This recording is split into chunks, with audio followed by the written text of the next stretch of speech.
नाशिकच्या गंगापूर रोड परिसरातल्या वृक्षतोडीला अखेर हरित लवादानं आता स्थगिती दिलेली आहे। आज झालेल्या सुनावणीत हरित लवादानं स्पष्ट केलं आहे की 28 तारखेपर्यंत कुठल्याही प्रकारची वृक्षतोड नाशिक शहरामध्ये होऊ नये आणि त्यामुळे ही स्थगिती आता या सगळ्या वृक्ष तोडीला मिळालेली आहे।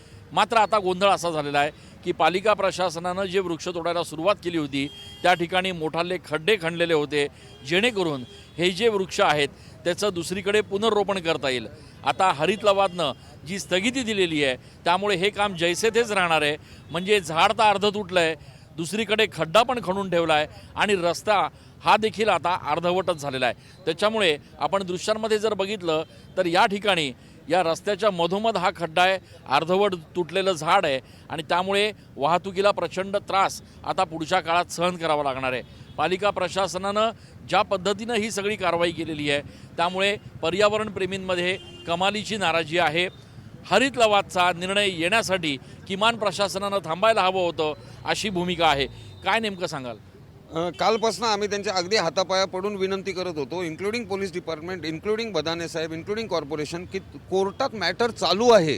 काल दुपारी 3ला हिअरिंग होत होतं, आम्ही ते लाईव्ह करत होतो आणि त्यांना सांगत होतो की प्लीज तुम्ही थांबा जोपर्यंत कोर्ट काही सांगत नाहीत।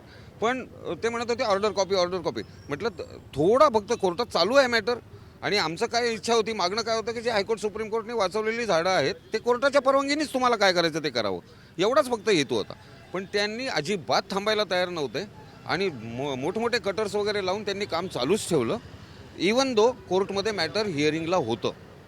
पण आता या ठिकाणी रस्ताही खोदून ठेवलेला आहे, झाडही अर्धवट तोडून ठेवलेलं आहे आणि हरित लवादनं आता स्थगिती दिलेली आहे। सर 450 साल पुराना पेड़ है सर, ये खड्डा भरने में 15 मिनट लगेंगे सर सिर्फ, तो खड्डा भर दिया जाए, काम रोक दिया जाए। 450 साल पुराना हमारा हेरिटेज है सर, ये नासिक की पहचान है, ये बचना चाहिए सर। और एक भी आदमी इसके आगे इस पे कोई एक्सीडेंट नहीं होगा सर, ये गारंटी पर्यावरण प्रेमियों की तरफ से मैं देता हूँ सर। एक भी एक्सीडेंट इस पेड़ पर नहीं होगा, ये 100% श्योर है। हम लोग ये इंश्योर कर देंगे, सिर्फ पेड़ कटना अभी तुरंत रोका जाना चाहिए सर। आपण बघतोय की हरित लवादनं एकीकडे शहरातल्या सगळ्या वृक्षतोडीला स्थगिती दिलेली आहे, मात्र आता गोंधळ असा निर्माण झाला आहे की जे झाडं अर्धवट तोडून ठेवलेले आहेत पुनर्रोपणासाठी या झाडांच्या भोवती जे खड्डे खणून ठेवलेले आहेत त्याचं आता काय करायचं असा प्रश्न पालिका प्रशासनासमोर आहे।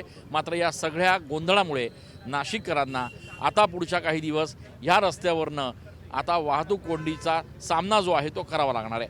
कॅमेरा पर्सन आकाश येवलेसह मी चंदन पूजा अधिकारी, TV9 मराठी।